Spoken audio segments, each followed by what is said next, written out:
आज किलानापुर में भैया को बंद कर संगीत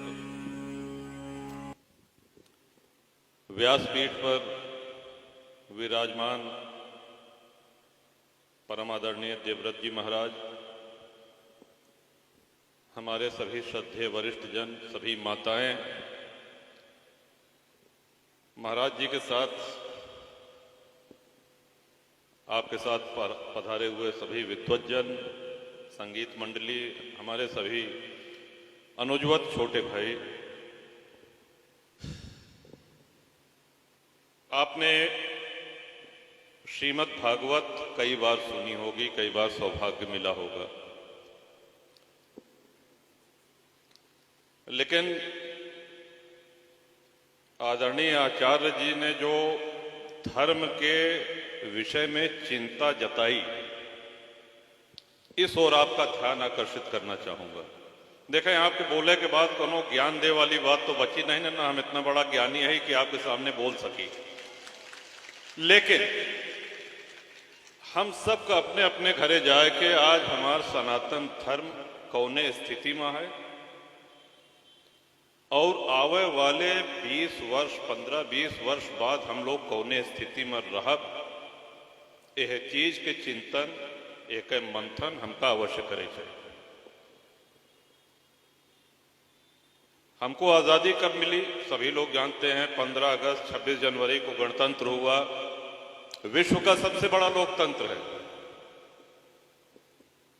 बड़ा अच्छा महाराज जी ने कहा कि भाई ये देश ही नहीं है, ये हमारी माता, क्यों ही नहीं कहा कि हम जापान माता जा रहे हैं, अमेरिका माता जा रहे हैं, कहां से आ रहे हैं, हम इंग्लैंड माता से आ रहे हैं। मां की श्रेणी में अपने राष्ट्र को रखा है और विश्व का सबसे बड़ा लोकतंत्र है, परमाणु शक्ति संपन्न राष्ट्र है। विश्व के बहुत गिने चुने राष्ट्र परमाणु शक्ति संपन्न राष्ट्र हैं। चीन के बाद सबसे बड़ी सेना है। जल थल वायु बहुत भारी तादाद में, और इसके अलावा अर्धसैनिक बल, बीएसएफ, सीआरपीएफ, तमाम आईटीबीपी, सीआईएसएफ। आप कल्पना करिए, हम किसी दूसरे देश से नहीं हारे हैं।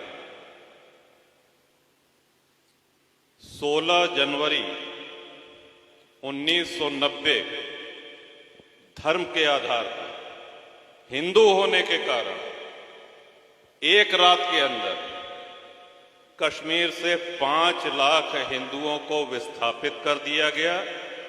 एक भी समाचार चैनल नहीं बोला, एक भी राजनीतिक दल नहीं बोला, और बड़े खेद के साथ कहना पड़ रहा है कि बहुत बड़े बड़े धर्माचार्य भी इस विषय में मौन रहे। हमको इसकी चिंतन करने की आवश्यकता है। आजकल एक फिल्म आई है, बड़ी चर्चा का विषय बना है, आप लोगों ने भी नाम सुना होगा, द कश्मीर फाइल्स। हिंदुओं की व्यथा को दिखाती हुई ये फिल्म, जिसमें तमाम लोग इस बात के लिए मुकदमेबाजी कर रहे हैं कि इस फिल्म का प्रदर्शन बंद कर दिया जाए, इसको दिखाना बंद कर दें, इसको सिनेमा हॉल से निकलवा लिया जाए। क्यों? क्योंकि हमारे ऊपर, हिंदू समाज के ऊपर जो बीता, वो फिल्म उसकी एक जीती जागती कहानी है, वो सच्चाई बताती है, और सच्चाई से बहुत से लोगों को दिक्कत होती है। विश्व में अनेक सभ्यताएं हैं, अनेक संस्कृतियां हैं, लेकिन हमारे लिए ये बहुत सौभाग्य और गर्व का विषय है कि सबसे पुरानी संस्कृति और जीवित संस्कृति हम इसलिए कहते हैं कि आज से 5000 वर्ष पूर्व, 10,000 वर्ष पूर्व, शिशु के जन्म से लेकर के उसके अंतिम संस्कार तक जो जो रीतियां अपनाई जाती थी, जो जो कर्मकांड होते थे, आज भी वही जीवित है। ये जो हम लोग धोती कुर्ता पहनते हैं या माताएं धोती पहनती हैं, थोड़ा बहुत पहनने के तरीके में अंतर हो सकता है, लेकिन जो महाराज कह रहे हैं कि सतयुग से लेकर के, त्रेता से लेकर के द्वापर होते हुए और कलयुग तक यही परिवेश तो है। संतों के ऊपर जो भगवा वस्त्र शोभायमान होता है, ये भगवा वस्त्र आज का है। कहते हैं जब धरती पर पहली बार सूर्योदय हुआ था तब भगवा ध्वज ने जन्म लिया था। और ये भगवा ध्वज हमारी श्रद्धा का प्रतीक है।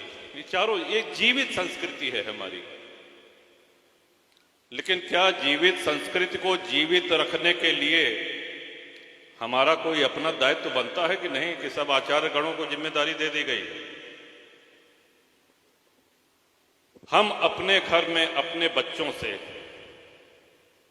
कितनी धर्म चर्चा करते हैं? आने वाले दिनों में जो संकट का सामना हम सभी को करना पड़ेगा, उसके लिए हम कितना तैयार हैं?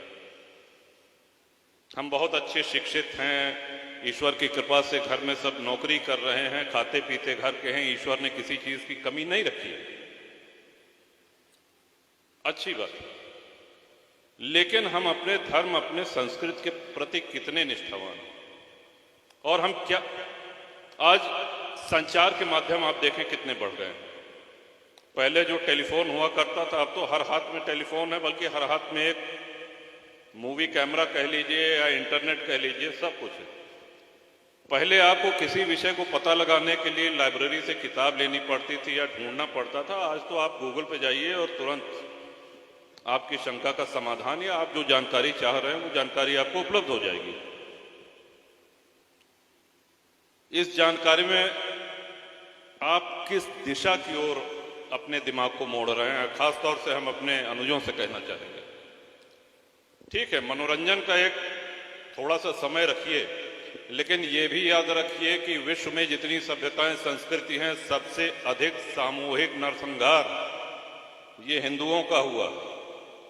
सबसे अधिक विस्थापन ये हिंदुओं का हुआ है। आदि शंकराचार्य ने जब 4 पीठों की स्थापना करी, इतने परम तपस्वी, त्रिकालदर्शी, जैसे उनको ये भान रहा हो कि भविष्य का भारत इतना ही बचेगा हमारा। आप देखें आज चारों श्रद्धेय शंकराचार्यों की पीठ है, वो देश के 4 कोनों में है। अब इसको और न सिकुड़ने दीजिए, बस यही विनती है। इसलिए कि भारत तभी तक धर्मनिरपेक्ष राष्ट्र है जब तक हिंदू बाहुल्य। हो सकता है कुछ लोग इसको कहने से कतराते हों, हो सकता है कुछ लोग इसको न कहते हों, लेकिन सच्चाई यही है। जो तथाकथित धर्मनिरपेक्षता है वो इसी कारण है क्योंकि बाहुल्य हिंदुओं का है। और इतिहास इसलिए हम सबको पढ़ना चाहिए कि हम उससे सबक लें। जो हमारे पुरखों के ऊपर बीता वो हमारी अगली पीढ़ी न झेले, इसके लिए हम सब लोगों को अपनी तैयारी, अपनी पूरे मनोयोग से उसके लिए तैयार होना पड़ेगा। परिवार का विघटन हो रहा है। आप देखें कितने प्रेम से पहले एक आंगन में चारपाई पड़ती थी, पूरा घर परिवार हंसते खेलते रहता था। कहीं न कहीं ऐसा नहीं लगता है आपको कि जैसे शिक्षा बढ़ी, विज्ञान आया, वैसे वैसे हमारी बुद्धि भी संकुचित होती गई, भाई भाई के साथ नहीं रह सक रहा है, घर में अगर 2 बहुएं हैं तो उनको बंटवारा चाहिए, ये विडंबना है। और मनोरंजन के साधन आए। पहले क्या था कि दादा दादी, नाना नानी धर्म विषयक कथा कहानी सुनाते थे। आज किसी को मोबाइल से फुर्सत नहीं है। आप जो माताएं बैठी हैं स्वयं सोचें कि जितना धर्म के त्योहारों के विषय में और तीज त्योहारों के विषय में जितनी आपको जानकारी है, क्या अगली पीढ़ी को उतनी जानकारी है? और नहीं है तो इसके दोषी कौन है? दोषी हम सिखा क्या रहे हैं अपने बच्चों को? ठीक है, जीविकोपार्जन के लिए जैसा कि आचार्य जी ने कहा, आज के समय में अंग्रेजी जानना अच्छी बात है और कहीं न कहीं वो आपकी नौकरी में, आपके भविष्य के लिए वो सहायक भी बनेगी अंग्रेजी का ज्ञान। लेकिन हमारे दिमाग में ये भ्रम हो जाए कि साहब अंग्रेजी हिंदी से बेहतर है, या हमको विकसित दिखने के लिए हिंदी छोड़ के हम अंग्रेजी बोलना शुरू कर दें, इस हीन भावना से हमको ऊपर आना पड़ेगा। जो भी हमारा स्वदेशी है, जो भी सनातनी है, वही श्रेष्ठ है। इस दृढ़ भावना के साथ हम सभी लोगों को आगे होना पड़ेगा। और जहां तक प्रभु की बात है, आप देखें, भगवान श्री राम राजपाट छोड़ दें,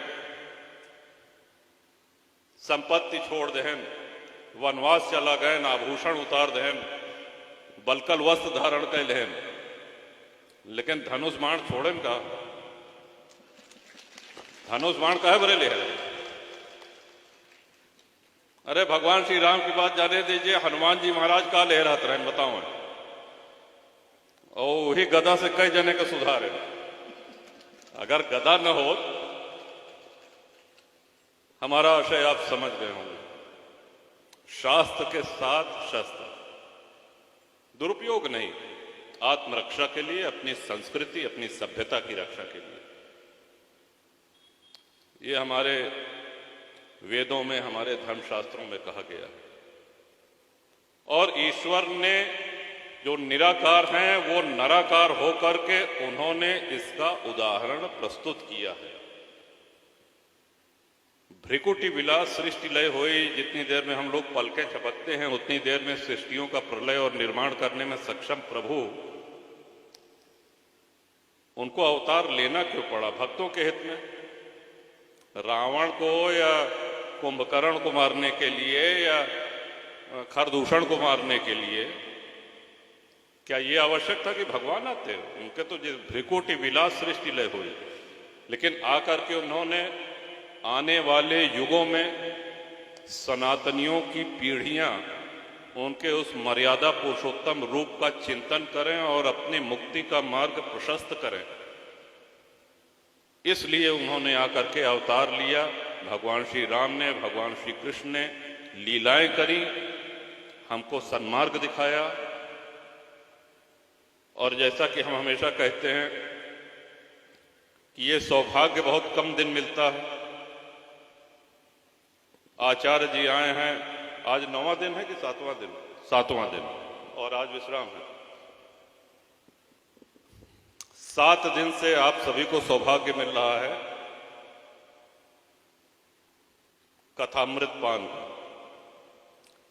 यानी कि 7 दिन से आप बता रहे हैं कि आपकी जीवन शैली, आप अपना जीवन कैसे जिए। और आज आपकी विदाई होगी और हम लोग पूरा भूल जाए, ऐसे तो कोनो लाभ ना हो ना।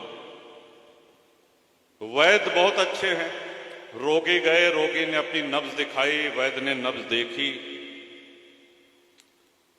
पित्त बात कफ ये सब देखने के बाद उन्होंने जब औषधि दी, तो औषधि का पान करने पे ही तो लाभ होगा।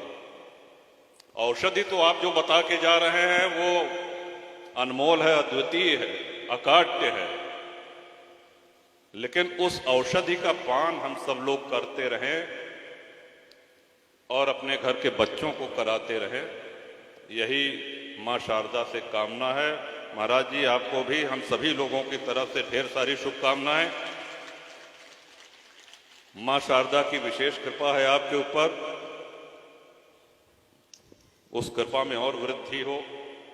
आप इसी तरह मुखर होकर के सनातन धर्म रक्षार्थ लोगों का मार्गदर्शन करें और अपनी कथाओं के माध्यम से